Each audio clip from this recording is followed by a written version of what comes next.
J'ai l'habitude de commencer mes conférences toujours par ceci. Il n'y a pas de plus grande folie au monde que de condamner pour faux ce qui ne nous semble pas vraisemblable, et de ramener la puissance de Dieu et de notre mère nature à notre propre capacité et à notre suffisance.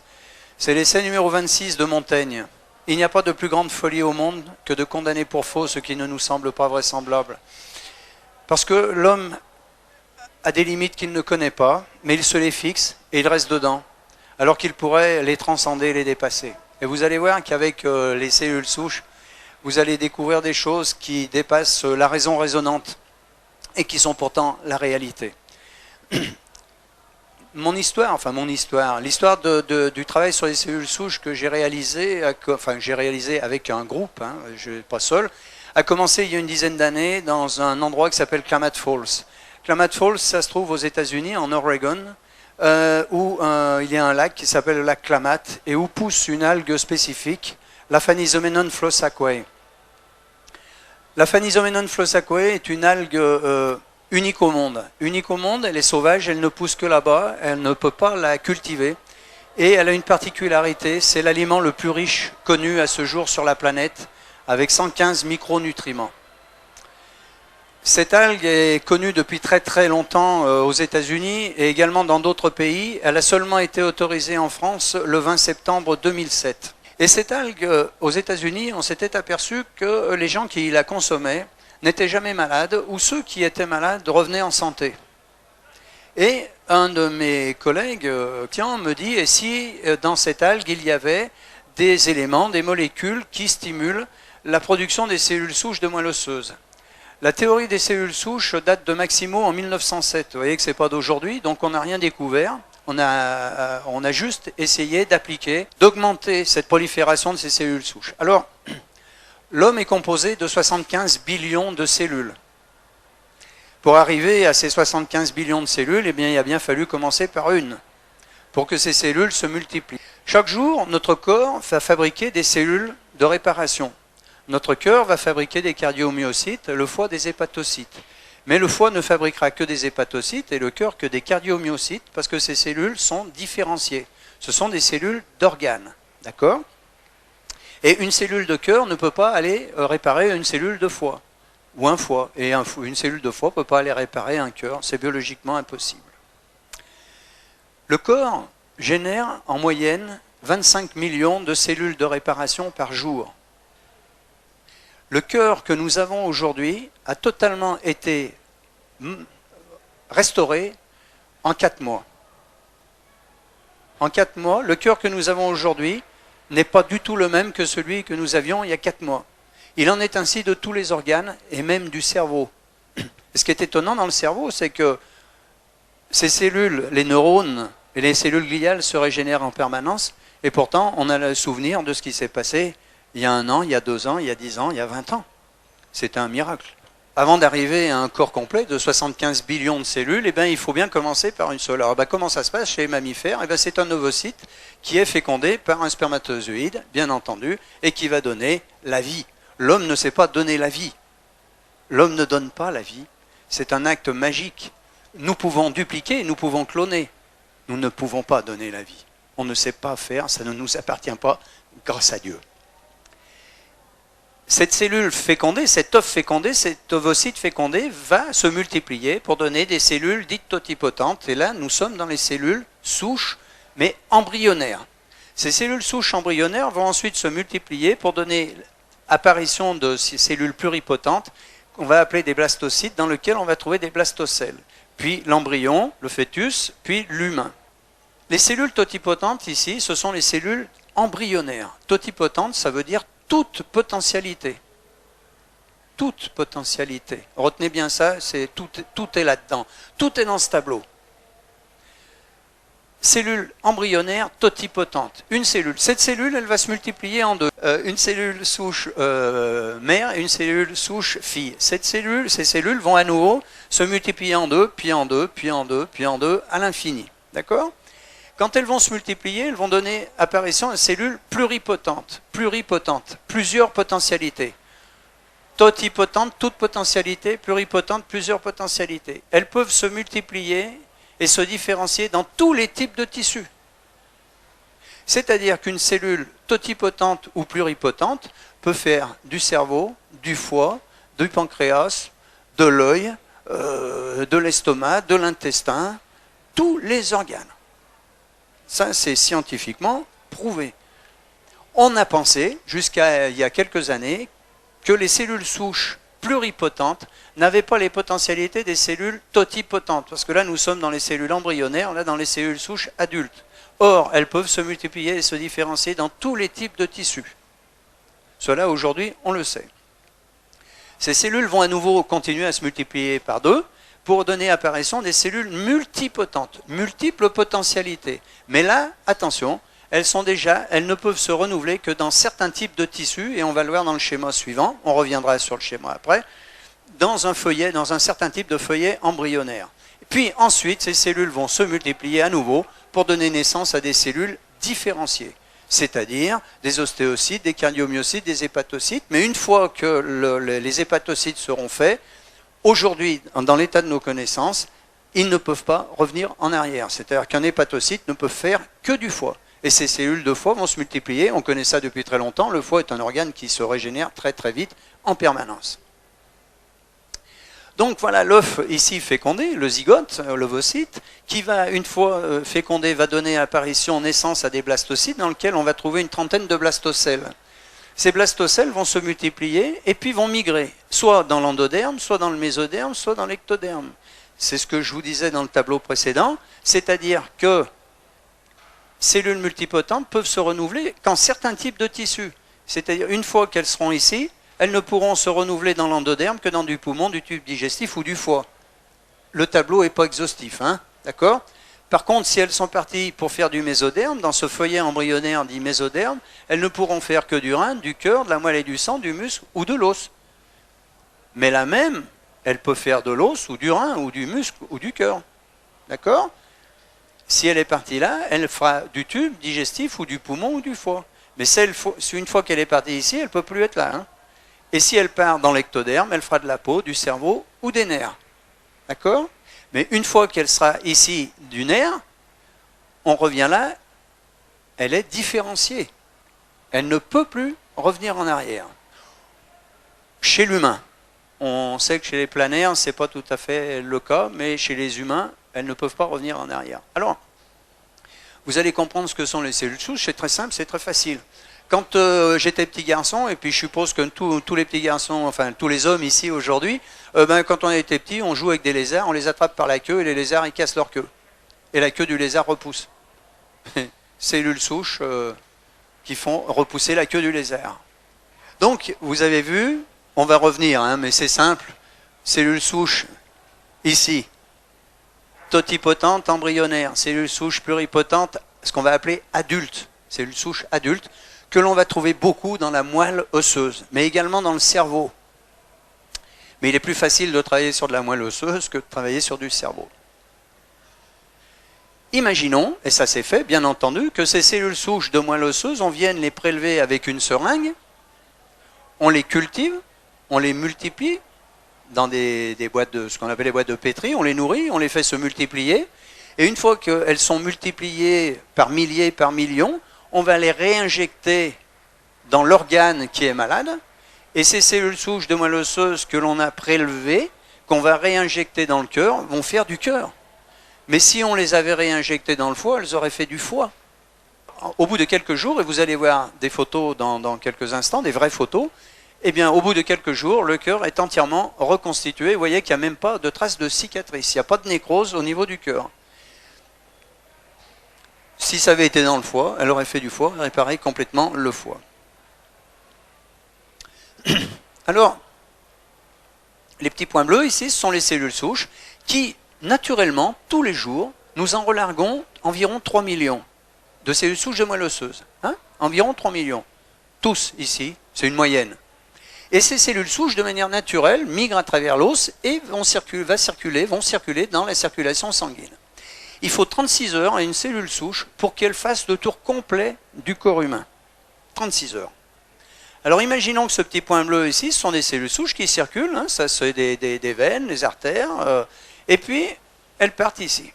Et elles arrivent dans le foie. Et ici, vous voyez dans le foie, injury. Une journée, c'est un stress. Il y a un problème au foie. Eh bien, qu'est-ce qui va se passer?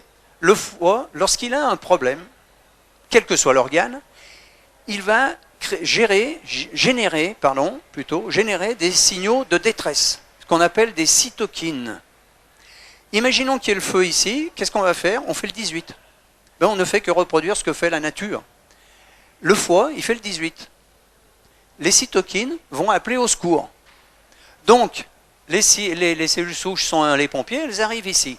Elles arrivent ici et elles vont réparer le foie, parce que le foie a appelé. Mais elles ne vont pas réparer ça comme ça par hasard. Et là, je vais vous montrer un tout petit morceau de film. Regardez-le bien, c'est assez impressionnant. Vous avez ici une cellule souche et ici ce qu'on appelle une cellule d'adhérence. Parce que les cytokines, ce sont ces signaux de détresse. Mais la cellule souche, quand elle va passer, elle va passer. Et comment elle va faire pour faire du foie? Eh bien, il faut qu'il y ait une cellule, ce qu'on appelle les cellules d'adhérence, qui vont les coopter.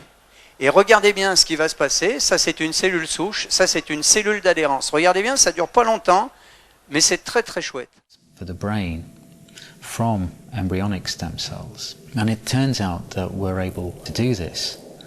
And that these neural stem cells, as we call them. La cellule d'adhérence va chercher la cellule souche et lui dit, viens ici et toi, tu vas faire du foie, si c'est un problème de foie, ou du cœur, si c'est un problème de cœur. Ce film a été fait par l'université d'Édimbourg.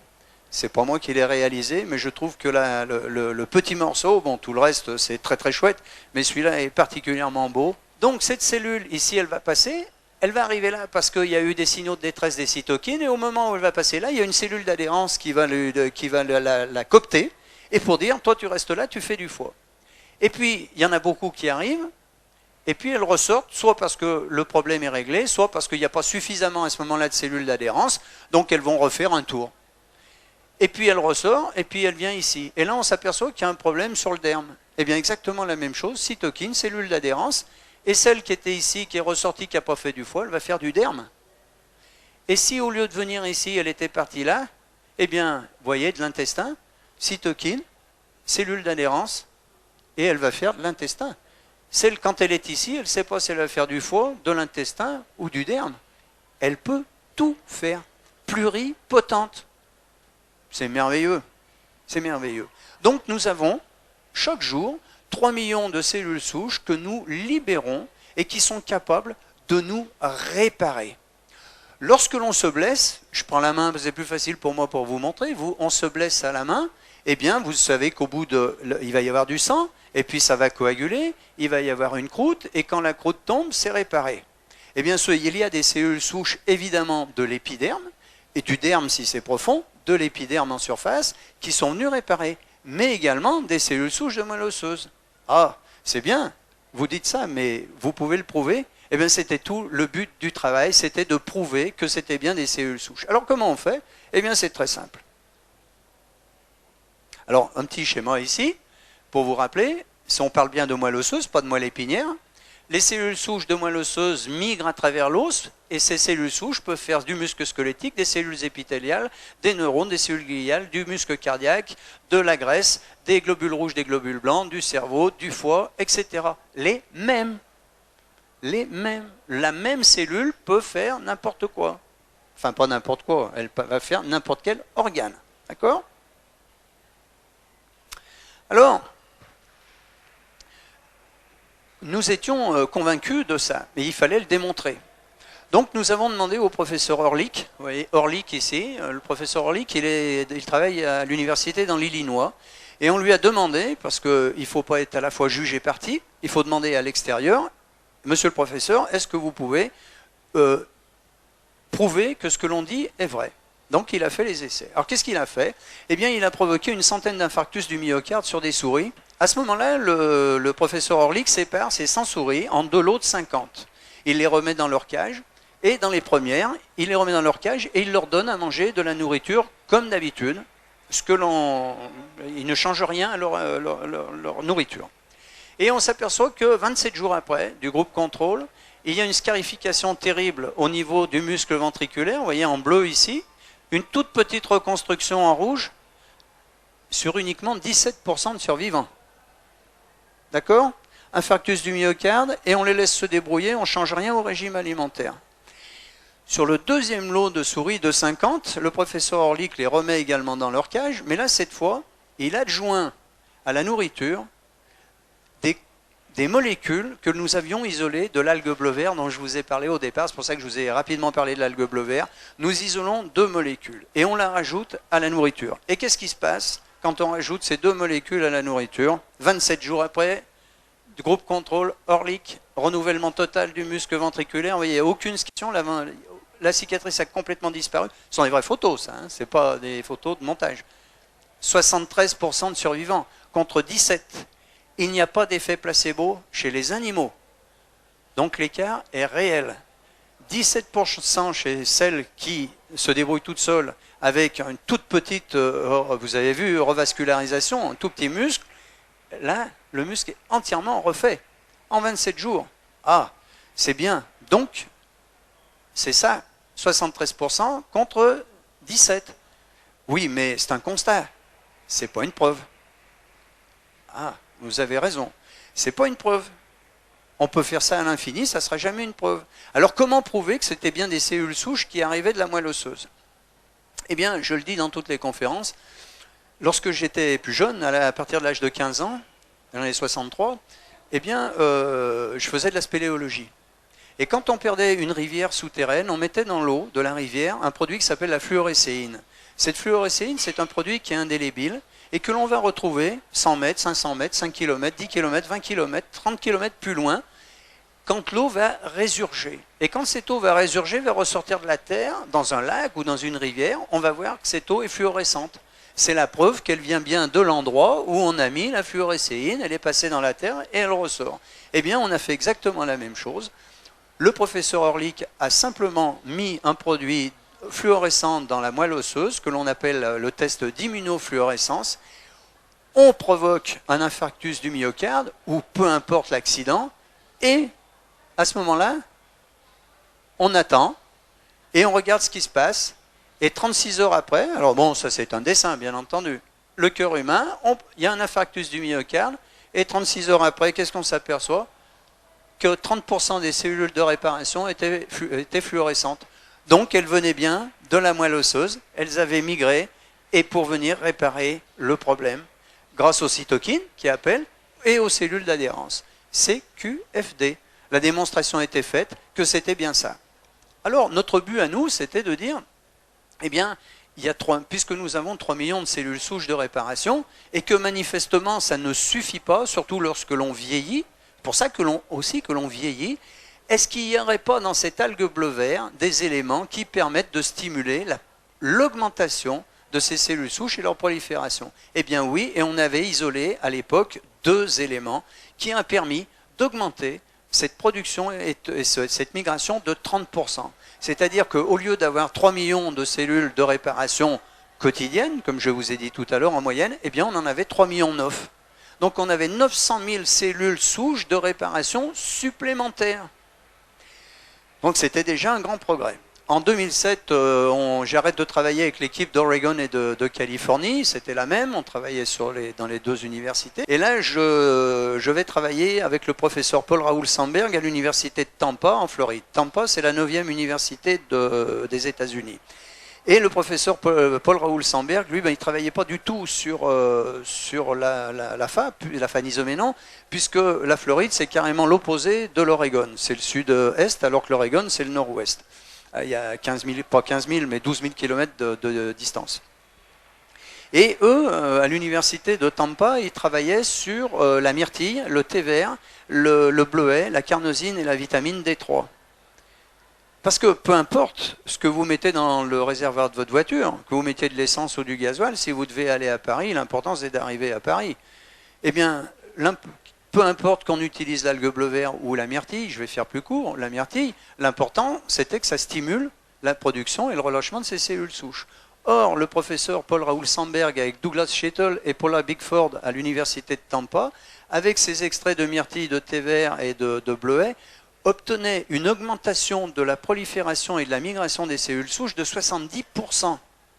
C'est-à-dire on passait de 3 millions à 5 millions 100, avec les mêmes tests évidemment. sur les cellules souches de moelle osseuse, mais également sur les cellules souches qu'on appelle CD34, CD133 et CD45, qui sont des cellules de référence que l'on utilise. Il faut que tout le monde utilise, évidemment. Quand vous pesez sur une balance 1 kg, il faut toujours qu'on ait le même poids d'1 kg. Hein, sinon, ça ne veut rien dire. Et donc, là, le professeur Paul-Raoul Sandberg augmentait de 70%. Et il me dit, mais est-ce que tu penses qu'on pourrait encore augmenter? Oui, mais je ne pouvais pas, moi, utiliser les molécules qui avaient été isolées pour le premier produit, parce que c'est l'objet d'un brevet, et on n'a pas le droit de piller un brevet. Et là, je retourne en Oregon, à Klamath Falls, pour travailler dans un autre laboratoire que je connais bien. Il n'y en a que 2 de toute façon, donc je vais travailler dans le 2e. Et là, on va rajouter au produit de Paul-Raoul Sandberg de l'Université de Floride le noyau cellulaire, le cœur de la phanisoménon, isolé avec l'éthanol. C'est le seul moyen pour que ça fonctionne. On a essayé plusieurs méthodes d'isolement, et ça ne fonctionnait pas. Donc quand on a isolé le noyau cellulaire, le cœur de la phanisoménon, pour le rajouter à la formule de Paul-Raoul Sandberg qui est à base de myrtille, on augmentait la prolifération des cellules souches et leur migration de 80%. Donc on regagnait encore 10%. Ça veut dire qu'aujourd'hui, au lieu d'avoir 3 millions de cellules de réparation quotidiennes, on en a 5 millions 4. Ça change beaucoup de choses. Ça veut dire qu'on est capable vraiment de se régénérer beaucoup plus vite et beaucoup mieux. C'est un phénomène naturel. Il n'y a, depuis 10 ans, aucun épuisement de la production de ces cellules souches de moelle osseuse. C'était les questions qu'on a pu se poser pendant 2 ans, 3 ans au départ. Mais est-ce qu'un jour, on ne va pas épuiser? Non. C'est comme le sang, quand vous êtes donneur de sang, on vous prend un quart de litre de sang, 3 jours après, votre sang il est entièrement reconstitué. Et bien là, c'est la même chose. Au bout de quelques heures, les cellules souches sont à nouveau reconstituées, etc. Il n'y a pas d'épuisement du trop de prolifération des cellules souches. Donc on a mis un produit au point, qui s'appelle le Synerstem, que vous avez ici, qui est donc à base de myrtille, de thé vert, de bleuet, de carnosine, de vitamine D3, et du cœur de la phanisoménon. Uniquement le cœur, hein, je ne parle pas de la totalité de la plante, uniquement le cœur. À quoi servent les cellules souches? C'est scientifique, ça. C'est prouvé. Vous avez en blanc la bibliographie. Alors vous voyez que les travaux datent de 2003, les premières publications 2002-2003, puisqu'on a commencé en l'an 2000. Et les publications, les premières, ont commencé en 2002-2003. Sur les cellules souches de moelle osseuse, hein, je parle bien, pas les cellules souches embryonnaires. Accidents vasculaires cérébraux, vous connaissez les AVC, utilisés sur les AVC. Les cellules souches adultes du cerveau, de la moelle osseuse et du sang de cordon ont un effet thérapeutique. Les cellules colonisent spontanément la lésion. Publication. Les diabètes, insulino ou non insulino-dépendants. Les cellules souches adultes du foie, du pancréas peuvent former des îlots de Langerhans. Les îlots de Langerhans, c'est dans le pancréas, c'est ce qui permet de traiter le sucre, c'est pour ça que ça agit sur le diabète. Publication scientifique à chaque fois, c'est pas nous ça. C'est à partir des travaux, hein, mais c'est pas nous qui avons écrit. Sur les blessures de la moelle épinière, les cellules souches adultes sont capables de se multiplier et de rétablir la connexion. Lésions cardiaques. Les cellules souches adultes de la moelle osseuse et du muscle peuvent réparer les lésions après un infarctus du myocarde. Vous l'avez vu sur une photo, enfin un montage, des images, mais c'est exactement comme ça que ça se passe. Nous, au lieu de les prélever, de les injecter, on les fait sortir. Nos produits sont végétariens et nous avons également les attestations halal et kasher, parce que nous sommes dans le monde entier. Sur la maladie de Parkinson, Alzheimer, sclérose en plaques, sclérose latérale amyotrophique, fibromyalgie, amyotrophie spinale infantile. Les cellules souches adultes du cerveau peuvent former tous les types de neurones, migrer dans le cerveau pour réparer les lésions et prévenir la perte de neurones. Publication. Une équipe de Los Angeles du centre médical Cedars-Sinai a montré la réversibilité des symptômes chez le premier patient parkinsonien traité avec ses propres cellules souches nerveuses, en avril 2002. Ce sont nos propres cellules souches. On les prend à personne d'autre.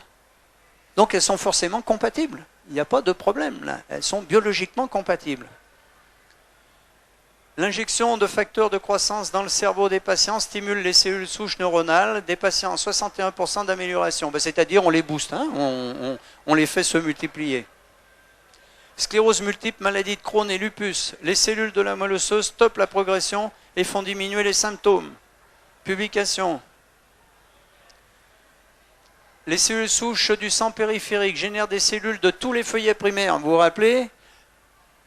Endoderme, mésoderme, ectoderme, les 3 feuillets. De tous les feuillets primaires, y compris des cellules endothéliales, des cellules neurales et des cellules de foie. Les cellules souches adultes de la moelle osseuse recréent des neurones dans le cerveau humain. Jusqu'à il y a 10 ans en arrière, on pensait qu'on naissait avec un capital de neurones, vous savez, on l'a tous entendu, puis que tous les jours, on en perdait un certain nombre. Ben, on serait tous gaga. Donc, c'était pas possible, mais on pensait que c'était comme ça. Et en réalité, les neurones se reproduisent eux-mêmes. Et les neurones sont aussi capables de faire n'importe quelle cellule du corps humain. C'est une particularité. C'est comme dans les cellules souches de moelle osseuse. La transplantation de cellules souches de moelle osseuse adultes répare les tissus cardiaques chez les patients. Les cellules souches adultes de la moelle osseuse forment du foie, de la peau, du tube digestif chez les patients et participent à la formation de tous les tissus du corps humain. À chaque fois en blanc les publications. Une unique cellule de moelle osseuse d'une souris adulte forme de la moelle fonctionnelle, des cellules sanguines, du foie, du poumon, du tube digestif, de la peau, du cœur et du muscle squelettique. Les cellules souches adultes du cerveau se différencient en tissus de nombreux organes, cœur, poumon, intestin, rein, foie, système nerveux, muscles et autres tissus. Ici, c'est le produit qui est fait à base de myrtille. Son nom scientifique, c'est le NT020. Le NT020 sur les cellules de moelle osseuse stimulait la prolifération de 25%. On fait plusieurs tests à partir de l'algue bleu vert, aphanisoménone, mais alpha ou oméga, qui est déjà un extrait. Et quand on fait l'extrait du cœur avec de l'éthanol, vous voyez qu'on obtient une augmentation d'une prolifération de 42% ici, uniquement sur les cellules souches de moelle osseuse. Mais sur les cellules souches CD34, j'ai mis que celle-ci parce que sinon c'est trop long, CD34, CD133, CD45, voici le produit à base de myrtille, on est à plus 65%. Dès qu'on va rajouter à l'intérieur le cœur de l'aphanisoménon, on passe à plus 78%. Donc on annonce une augmentation de 80%. En réalité, on pourrait cumuler les deux, puisqu'on a 78 d'un côté et 42 de l'autre. On est resté on dit soit 80%, ce qui est énorme, évidemment. J'insiste bien, le produit que nous avons mis au point, le Synerstem, qui est un produit naturel, végétarien, il ne guérit rien, il ne soigne rien, il n'a aucune propriété thérapeutique. Vous avez bien compris que son seul rôle, c'est de stimuler la production de nos cellules souches et leur migration. Et que ce sont nos cellules souches qui nous réparent. D'accord? J'insiste, c'est important. On ne prend pas de raccourci. Le produit ne guérit rien. Alors, vous avez des exemples, des témoignages, on en a plein, on a des centaines, on a des milliers. Vous en aurez, si vous voulez aller les lire sur notre site, on a des publications scientifiques en anglais que j'ai traduit pour certaines et que j'ai fait traduire par des traducteurs assermentés pour d'autres. Aujourd'hui, on sait que l'on peut augmenter la production et la prolifération des cellules souches de moelle osseuse de 80%, ce qui nous permet d'avoir presque, pas tout à fait doubler, bientôt oui, mais pas encore, de doubler notre capacité d'auto-régénération. Alors, vous avez beaucoup de résultats positifs, mais vous avez aussi des échecs. Et ces échecs, c'est pourquoi? Eh bien, il y a 2 critères à ça. Et les échecs, on les a quantifiés. Sur toutes les pathologies confondues, 7%. Et 7%, c'est pas beaucoup, 7% d'échecs. Mais c'est 7% de trop. Mais on ne pourra jamais arriver à 100%. Et celui qui vous dirait ça sera un menteur. Et 7% d'échecs, pourquoi? 2 critères. 1, des gens qui vont arrêter trop tôt.